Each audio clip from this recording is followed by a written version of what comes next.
So Jerami Grant re-signed with the Portland Trail Blazers on a 5-year, $160 million contract last offseason on July 1st, 2023.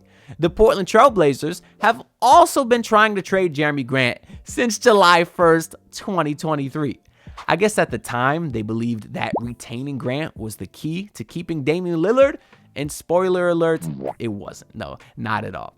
So now the Trailblazers are left with an awful contract in which next season, Grant will be making about $30 million, followed by $32 the year after that, $34 the following year, all culminating to $36 million for Jerami Grant when he is 33 years old.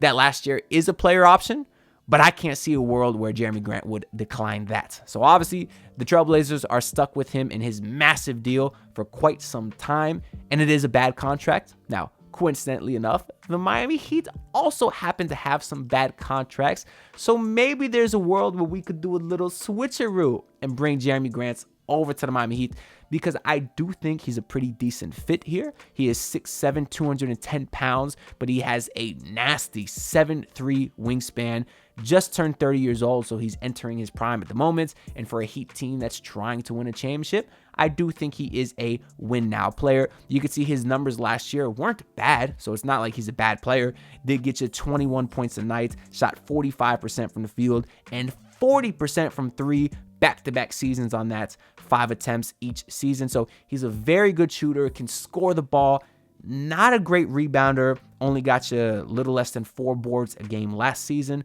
But what he is a versatile defender.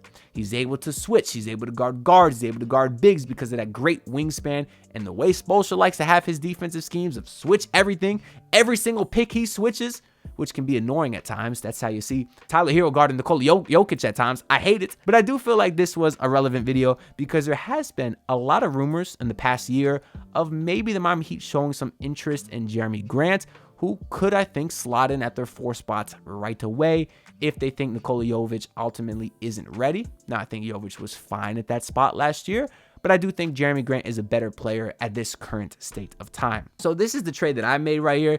The only reason it says failed is because Haywood Highsmith recently signed, meaning he can't be traded for 30 days. But in 30 days, this is a trade that could happen. So I have the Miami Heat receiving Jerami Grant, 2 first-round picks, and a second-round pick for Terry Rozier and Haywood Highsmith.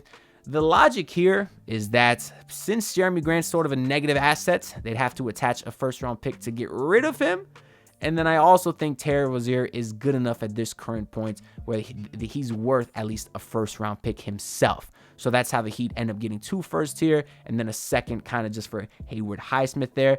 Now the Blazers would be offloading 4 years of Jerami Grant for only 2 years of Scary Terry. So they're essentially cutting that massive deal in half, which I think is a major dub for them.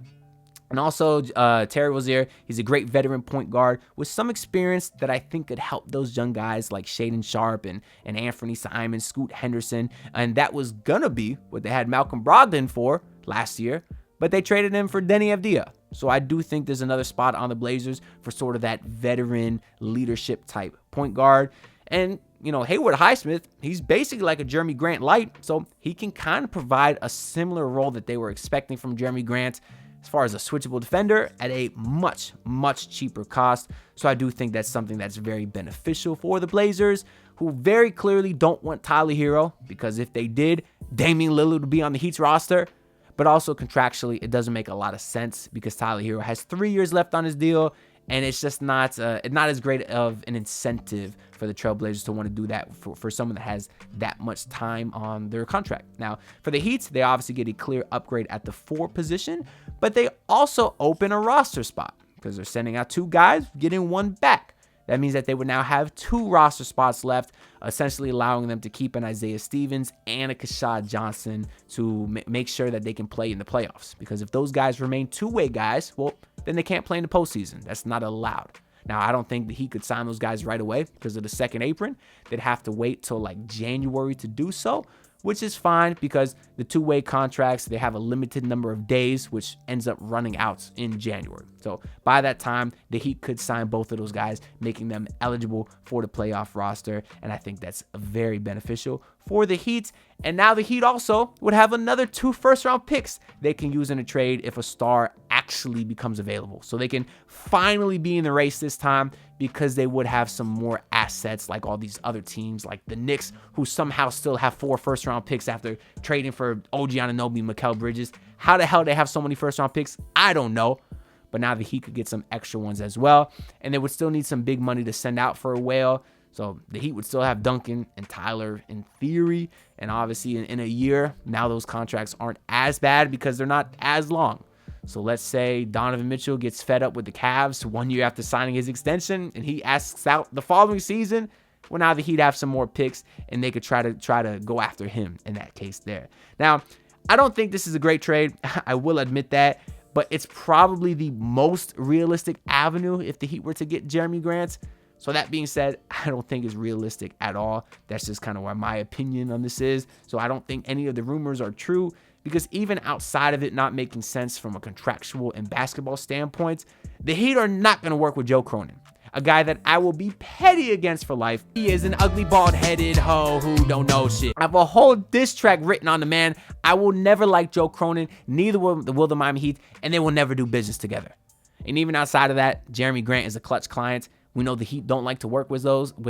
They haven't in 10 years since LeBron left until they just signed Alec Burks. So maybe the Heat signing Alec Burks kind of opened the door for, the Heat and clutch clients to work together again. I don't know, but it's clear they don't have a great relationship. But that's all I got to say for this video. Let me know y'all thoughts on Jerami Grant down below. Would you like to see him in a Heat jersey? If so, who would you trade for him? Make sure to like the video and subscribe because all the support is greatly, greatly appreciated. And I'll see y'all on the next one. Peace out. Look, pull up in your city trying to get that dead face. Do it on my own, I don't need no dead weight.